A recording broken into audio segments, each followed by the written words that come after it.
Assalamualaikum warahmatullahi wabarakatuh. Apa kabar teman-teman?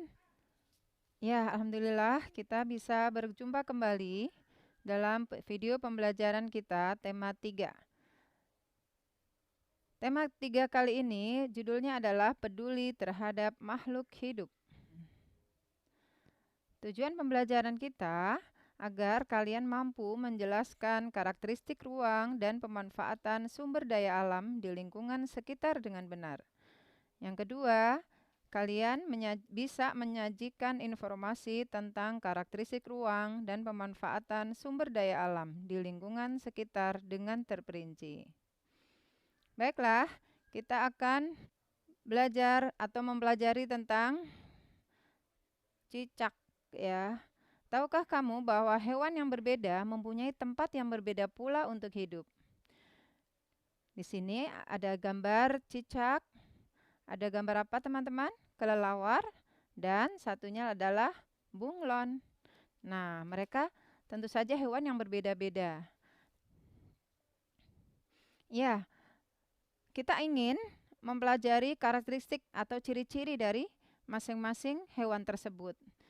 Teman-teman, bahwa setiap hewan itu memiliki pola adaptasi masing-masing sesuai dengan lingkungannya. Ya, cicak mempunyai perekat pada telapak kakinya, sehingga dapat merayap di dinding atau langit-langit rumah. Ya, cicak juga mempunyai lidah yang panjang dan lengket untuk menangkap serangga. Cicak ini mempunyai ukuran antara 7 sampai 10 cm. Cicak dapat mematahkan ekornya untuk melindungi diri. Cicak ada 3 jenis, yaitu cicak rumah, cicak pohon, dan tokek. Teman-teman, tentu saja karakteristik ini sengaja diberikan oleh Allah ya untuk memberikan kemampuan pada hewan itu untuk bertahan atau untuk bertahan hidup ya di lingkungannya. Baik, yang berikutnya adalah karakteristik dari kelelawar. Teman-teman pasti tahu, kelelawar itu biasanya keluarnya di waktu apa ya? Iya, betul. Kelelawar keluarnya justru di waktu malam hari, di mana teman-teman berada di rumah. Jadi kita sering atau jarang ya, kita jarang melihat kelelawar karena kelelawar hidupnya di antara pohon-pohon atau gua ya. Ia mempunyai suara dengan frekuensi yang tinggi. Memiliki pendengaran yang baik dan peka menerima bunyi pantulan dari benda-benda di sekitarnya. Kelelawar merupakan hewan nokturnal karena melakukan kegiatannya di malam hari. Ada 2 jenis kelelawar, yaitu kelelawar pemakan buah dan kelelawar pemakan serangga. Baik, selanjutnya adalah karakteristik dari bunglon. Kalian pernah lihat bunglon? Ya, emang jarang kita temui ya, tapi kalau di kebun binatang pasti ada. Ya, betul, warna bunglon apa ya? Warna bunglon suka berubah-ubah. Kenapa? Nah, kita pengen tahu tuh. Kenapa bunglon itu bisa mengubah warna kulitnya sesuai dengan warna benda yang ada di sekitarnya. Nah, itu yang biasanya disebut mimikri. Kemudian, bunglon itu mengubah warna kulitnya untuk melindungi diri. Ya, jadi dia mengubah warna kulitnya itu karena untuk melindungi dirinya. Kemudian, bunglon juga memiliki lidah yang panjang, melebihi ukuran tubuhnya.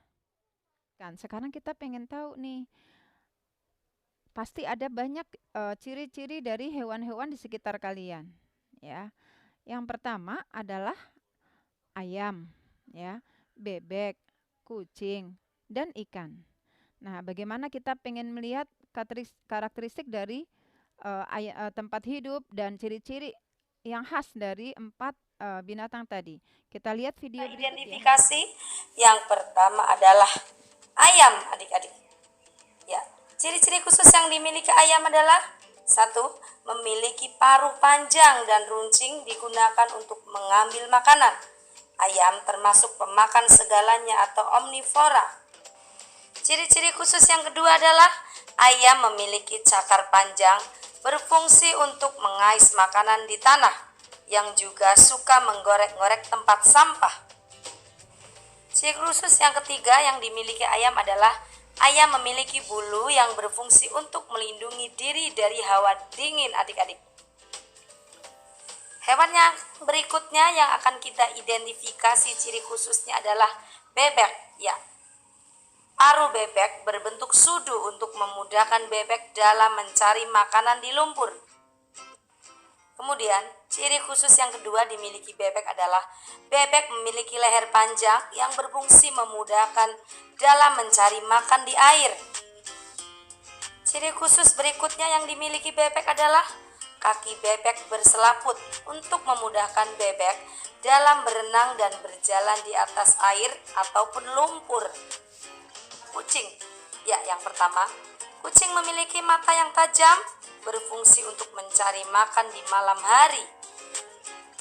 Ciri khusus yang dimiliki kucing berikutnya adalah kucing memiliki misai atau kumis yang berfungsi untuk menentukan arah saat berjalan di ruang yang gelap maupun di tengah kegelapan malam. Kemudian ciri khusus yang ketiga adalah memiliki bantalan halus di telapak kakinya, berfungsi untuk memperkecil suara langkah kakinya dalam berjalan. Hewan berikutnya yang akan kita identifikasi ciri-cirinya adalah ikan. Yang pertama, ikan memiliki sirip yang berfungsi untuk berenang di dalam air. Ciri-ciri berikutnya adalah ikan mempunyai insang yang dapat digunakan untuk bernafas di dalam air. Ciri-ciri khusus yang ketiga adalah ikan memiliki sisik dan lendir yang berfungsi untuk mengurangi gesekan saat berenang di dalam air.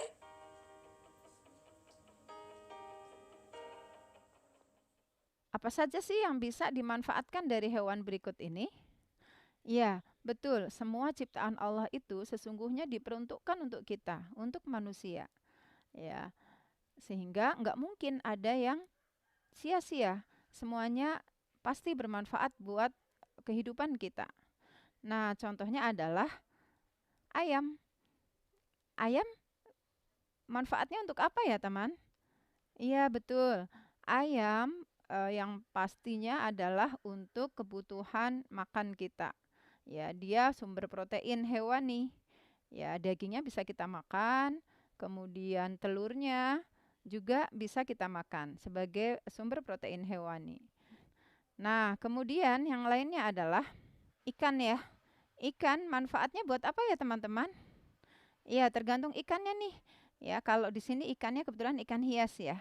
Tentu manfaatnya juga buat hiburan kita, buat menghilangkan kepenatan. Ya, ketika kita melihat ikan baik di akuarium maupun di kolam ikan, kita akan merasakan ada suasana yang sejuk, suasana yang nyaman gitu ya. Nah, itu salah satu manfaat lain dari ikan. Nah, tapi yang manfaat utamanya sebenarnya ikan ini juga sama ya seperti ayam tadi. Kita bisa makan ya, kita bisa buat kebutuhan sumber protein juga. Baiklah, selanjutnya adalah manfaat dari bebek. Nah, ya, bebek ini juga sama dengan ayam ya, bisa disembelih dan bisa kita makan untuk kebutuhan protein kita. Ya. Bebek juga bertelur. Nah, telurnya itu juga bisa buat telur martabak ya biasanya. Kemudian berikutnya adalah kucing. Teman-teman, kalau kucing boleh nggak ya dimakan? Oh, kasihan. Iya, betul. Kucing memang nggak boleh dimakan. Ada binatang-binatang tertentu yang nggak boleh dimakan. Salah satunya adalah kucing.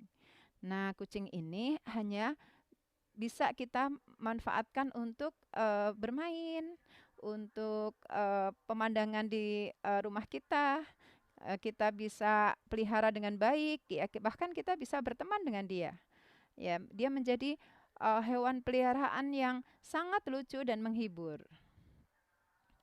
Nah, baiklah, teman-teman, ayo cari tahu kondisi dan karakteristik alam yang ada di sekitarmu.